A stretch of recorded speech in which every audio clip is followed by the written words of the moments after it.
One of the most overlooked skills that most people in the real estate business, they really just don't pay attention to is the sales process. There is actually a process of moving people through the process to help them find exactly what they need and what they want. Today I've got with me one of the best I know, Andrew Undum, out of Baltimore, Maryland area. He's going to go through and talk about his sales process that has led to amazing results and over $130 million worth of annual sales right now, headed to 200 very quickly.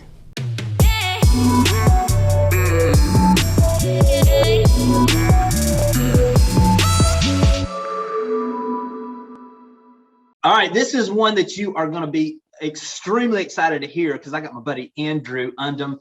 Actually, Andrew, I would love for you to give a little information about your sales group, Baltimore, Maryland, where you're from, kind of your background, just so they know who's talking here. You know what I mean? Who's bringing this so that they can understand how structured this is and how you've been running your team and building your business in a way that's gotten these results.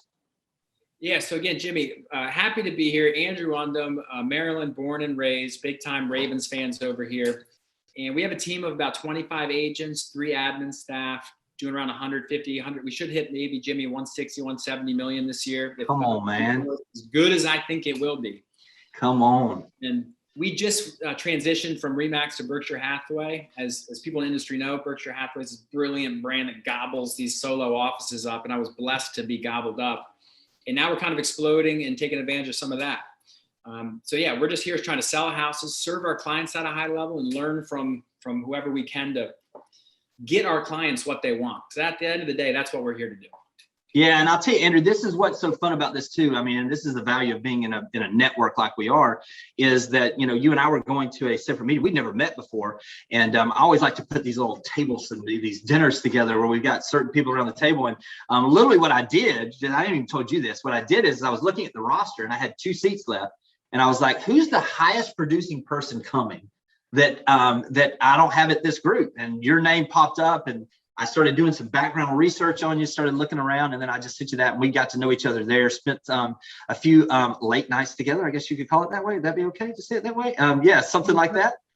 Hey, I'll never forget that too, because I get a text from Jimmy Burgess. Now I know who that is because I'm aware of Inman and all this awesome content you put out. And I show my wife, I say, look at this, Jimmy. And it was such a nice email. Hey, we'd cordially like to invite you to this dinner. It's Warren Buffett's favorite steakhouse, blah, blah, blah. And you know, it did make me feel good. So thank you.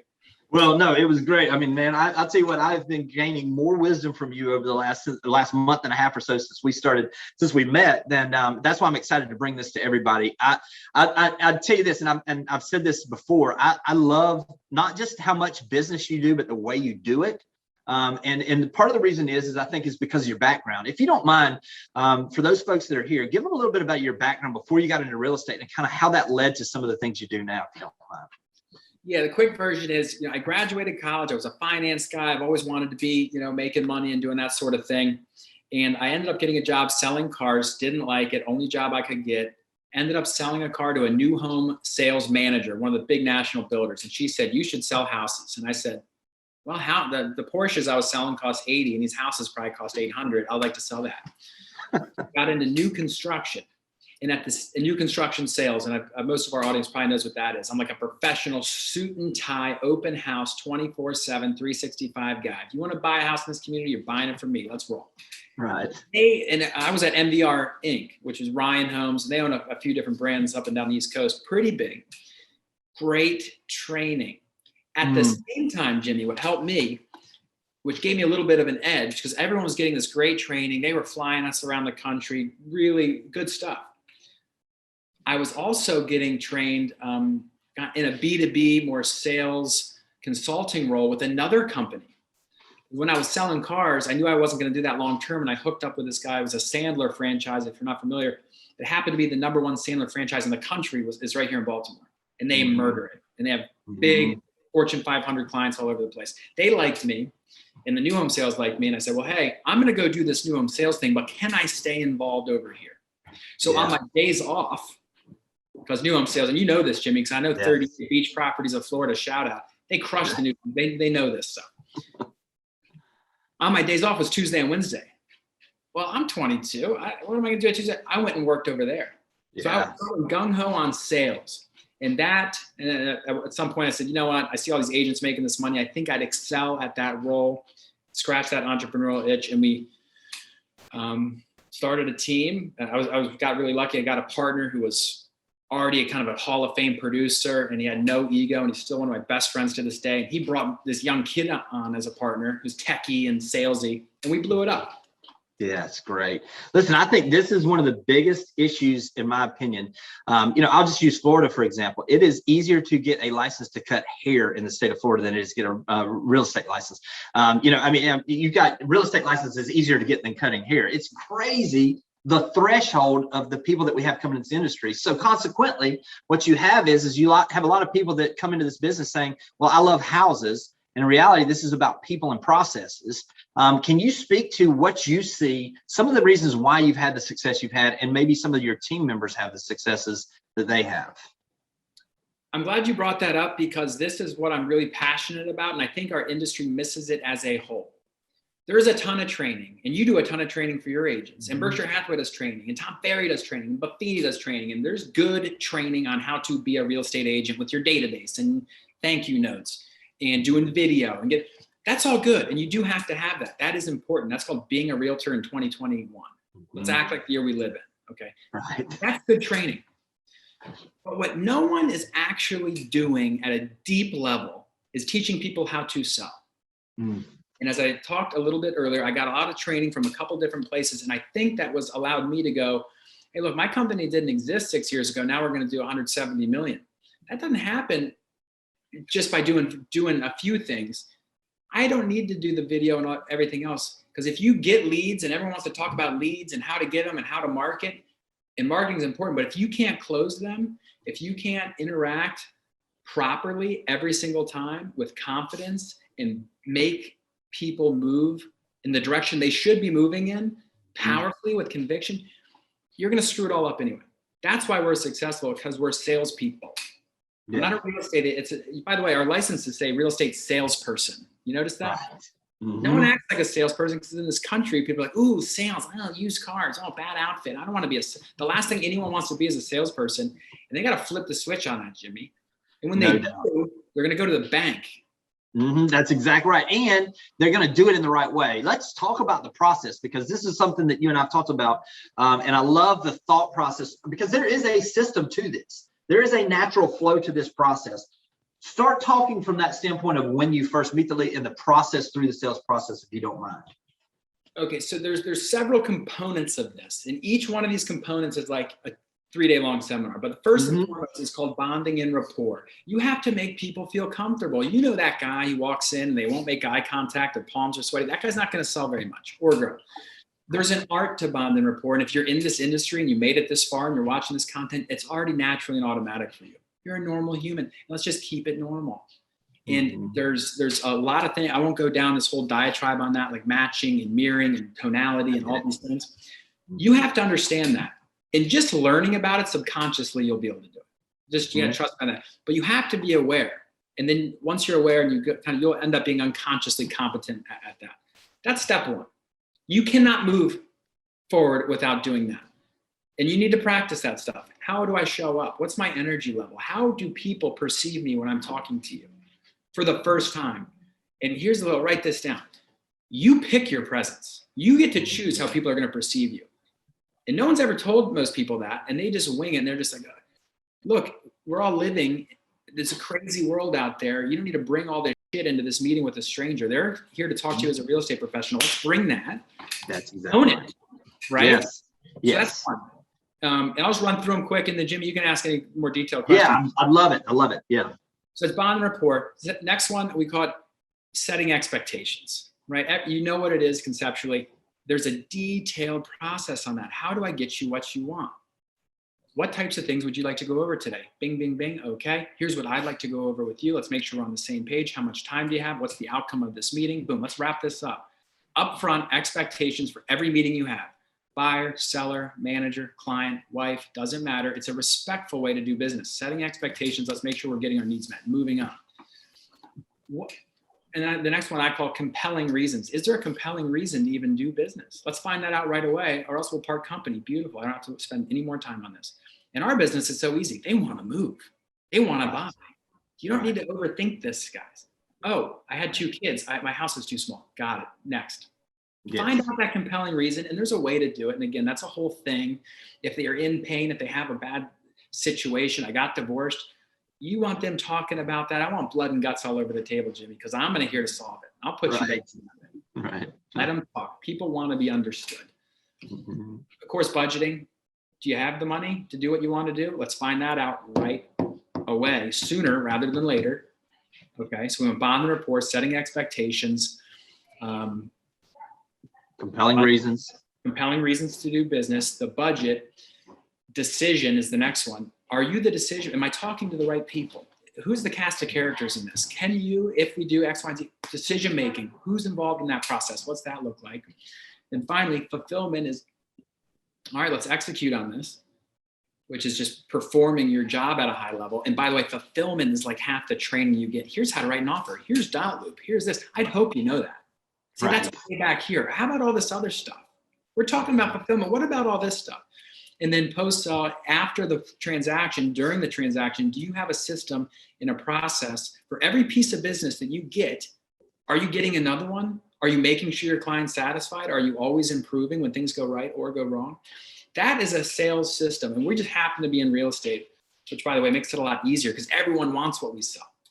Yeah, no, I agree. And I will say this, I think anybody that's worth their salt has a lot of that. If you're newer to the business and you're hearing this and you aren't sure about having a checklist for a new listing that comes on the market, having a checklist for a buyer that goes into contract, a checklist for post-closing, all of these different types of things. Listen, if you don't have any, want it, reach out to me. I'll send you what we got. I mean, I think those are some basics there. And the follow-up and during the transaction is so critical because that's the time when it gets a little contentious. And in reality, when there's a problem that comes up, it gives you the opportunity to really step up and deepen the relationship that's going to carry into the referrals and the additional business and going forward. I really want to circle back to this because to me, the most important, I literally just, I love doing this. When you and I talk, it seems like we're both on the same page so much. Last week, I did a video that was literally went through and it was 7 ways to connect with people in a minute or less. And it was on building rapport and it was connecting with people. I'd love to hear your thoughts on some of that. Let's go a little deeper on that because as you said, the rest of this, I mean, in reality, you should have these processes in place, but a lot of people don't even know where to start with the bonding and rapport. What would you say to those folks? This stuff is so easy though, Jimmy. It's like, you don't need to, and I did watch your video. And there's all kinds of creative ways. As eye contact, good handshake, warm smile, I'd almost just leave it at that. Like, yeah. And you have to go in there with that good energy in there. No, body posture matters. Yeah, absolutely. How you look matters. How you talk matters. How you look at someone matters. And it's just being aware of it. Like some people, oh, did you know that you were like, because whatever happened, the Ravens lost. I'm all pissed off now. Hey, how you doing? That's over. It's done. It's over now. You messed up. You get one chance at that bond and rapport. And of course, you can always fix it.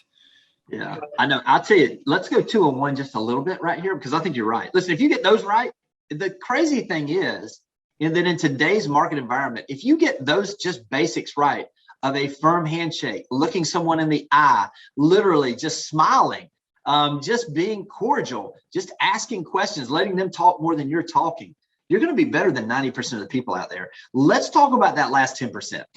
You mentioned mirroring, and I love this concept. I love mirroring. I studied it. I almost think I almost unconsciously do those things now. Speak to that if someone's never heard of mirroring before, what that looks like.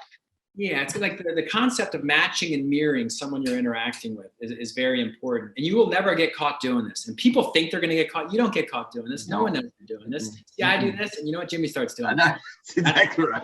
Yes. He's matching me. So if I were to sit down and we're talking and you start leaning back, hey, I start leaning back a little bit. I'm kind of mirroring what you're doing.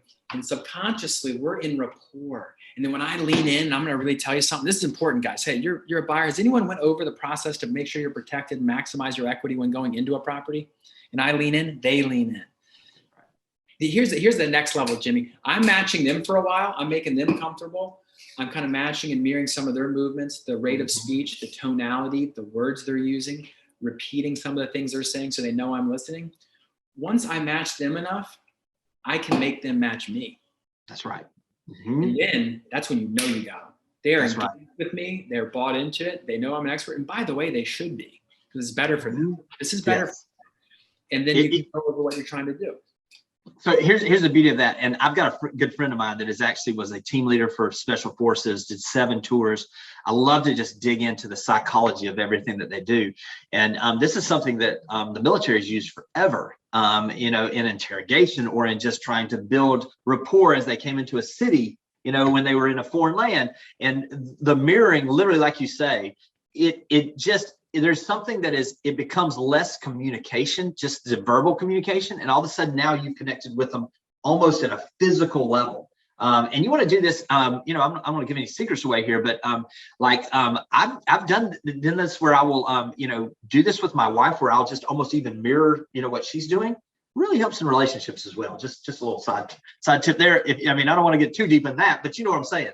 But it really does give you the ability to connect with someone on a deeper level than just communicating, and those relationships go deeper. So you want to add to that? Add that, Jimmy. The next thing is, this is the most important thing. Bond report, like I said, you're probably already good at this.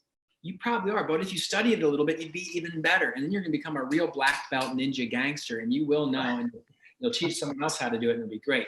The next one is setting these expectations. Right. A little framework is AATO. AATO. Agenda, time, outcome. Notice there's 2 agendas. When I'm meeting with the seller, with the buyer, with anybody, I want to know what their agenda is. I want to know what you're trying to accomplish, because I want to know if I can do it or not. And if I don't, I'm going to get the hell out of here. Mm-hmm. What types of things would you like to go over in order for this to make good use of your time? What a nice question to ask. I don't want someone to ask me that. If I'm trying to buy something, I'm making a big decision. Thanks for asking me, because I'm going to tell you what's important to me. People will sell themselves all the time, and we mess it up by talking too much. They don't care about the property taxes, okay? Mm-hmm. It might not be about the budget or whatever you think it is. Don't assume anything. So A, what is your agenda? How do I get your agenda? I ask an insightful question after I have rapport. We're good. Hey, so tell me, in order to make the best use of your time, what types of things should we be going over? And they're going to say, this, and this. And then I say, okay, a lot of times repeat it. You're still in rapport. That never stops, by the way. Mm-hmm. Okay, cool. Got it. All right. A lot of times people who want to know about A, B, and C also want to know about D and E. Should we talk about those? Now I'm embedding things into their agenda that I want to talk about. Right. Beautiful. Right. And they might stop me. No, that's not important. Perfect. Now I know I can avoid that. Or they go, oh, thank you. So insightful. Yes, let's cover this. Now I have their agenda. Boom. Now I'm going to give them my agenda. Hey, part of my agenda, just so you know, before we jump into this, I'm going to want to know a couple things like, hey, why are you moving? What types of things are important to you? Where's the money coming? Who's involved in the decision-making process? Is it okay if I touch on those? So good. Now I got my agenda out. Now I just got permission to ask invasive questions. They agreed. This is the first thing I'm going over. I got their agenda. Here's my agenda. Then you always hit that last one, T and L, time and outcome. Hey, I always set the time. I don't ask them for the time. I'm in control here. I want to be the authority professional. I got to be out of here in 38 minutes. So no matter where we end up in here, is it okay if I just stop us like 3 minutes before I have to go and we'll wrap it up? Mm-hmm. Everyone always says yes. Okay. And then outcome. At the end of this, 1 or 2 things are going to happen. A, we're going to decide as we're going through all that stuff that you want to cover and I want to cover that we might have a problem. Also, is it okay if we just like end it anytime we're not feeling it? And you give them permission to just get out of there. And they go, oh yeah, that's awesome. And by the way, I'll do the same thing. If I don't think I can help you, I'll just tell you. And every once in a while that happens. They're in so good rapport at that point. Say conversely, at the end of the meeting, we'll probably take a next step, whether that's, hey, you're going to come back to the office. We're going to meet at a property. I'm going to get back. You set that outcome. So Jimmy, rapport and that little this like upfront contract, this little setting expectations, that's where you close them. I closed them right there. I closed them before I even went into anything. I'm not presenting until I get my little thing, Matt. That happens in the first 3 minutes. Like this whole bond report thing we're talking about, that's like 45 seconds. Hey, what's going on? Okay, I'm a high D driver. I cannot do that for more than 10 minutes. We got to go. And then boom. And you say, okay, so right after you go over that outcome step. So you mentioned your agenda. Let's talk about what you want to talk about. I'm not here to just spew on you. Boom. And then we jump into it. Mm-hmm. At the end of the meeting, taking the next step and then it's over.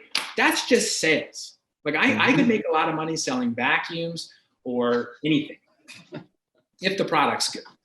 Right. Yeah. And what I love is in reality, the AATO, you're really covering basically the first 5 steps of this process, all the way down to getting to the decision. The first 4 or 5 steps you're already covering through those simple questions you're asking. You're identifying those things, you're putting them out front. And now we can get to the point where we can start getting to decisions. It's not sloppy. It's not even salesy. Nobody does it. And we call that wimp junction. Are you gonna run that little playbook that we just talked about? Or are you gonna wimp out? Most people wimp out. And guys, you have a choice. You can do that or something like that. And look, make it your own. There's nothing set in stone. That's just the way I like to do it. You're either gonna be part of your process or you're gonna be part of theirs. Whose process? Either way, something's gonna go down here when we meet. Whose process are you going to be a part of? Yours or theirs? And by the way, their process is not as good and it's not going to lead you to where you want to go. Most of the time. So good. So you just have to make a decision. Oh my God, this sounds intense. I'll just kind of wing it. That's fine. But you have to compare this to the alternative. And the alternative is, I don't know what the fuck I'm doing. I hope this goes well. I don't know what the next step is. And geez, I hope they like me.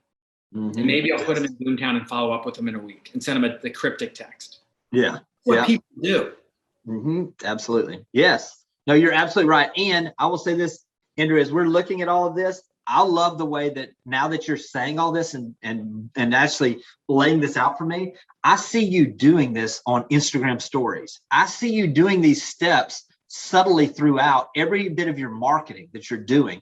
First off, I will say this: if no one's following you on social media, they need to do that. It's at Undum, I believe. Is that correct? You want to? How would they find you? Yeah, at Undum on Instagram, but I'm easy to find.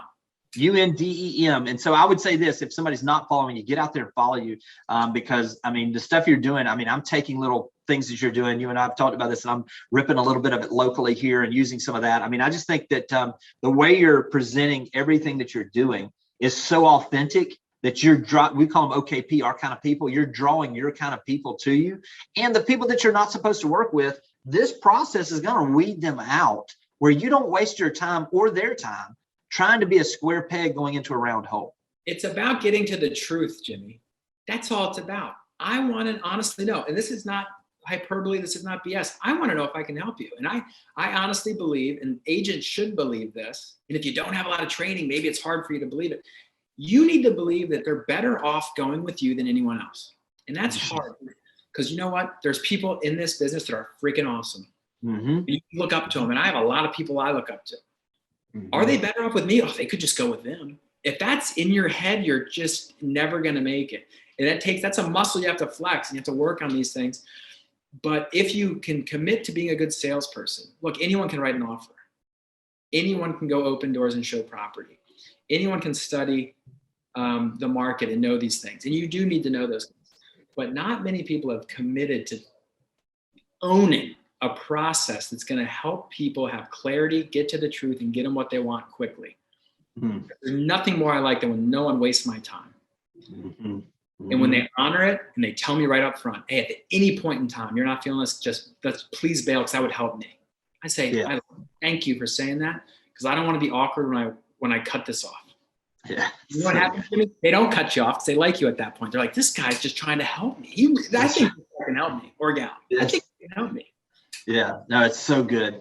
Andrew, this is so powerful. I know people got some value out of this. What I would encourage people to do, follow him on social media. Also, if they've got a referral to send out Baltimore, general Baltimore, Maryland area, how would they get in touch with you, the team? What would be the best way to do that? Well, we're everywhere, like every good agent should be. So, you can slide into my DMs. You can send me a LinkedIn, email me. We got Boomtown. We're everywhere. Facebook, text me. My phone number's everywhere. But if you give us that referral, I'm going to two-hand reverse dunk that. Shaq in the paint in his prime. It's done.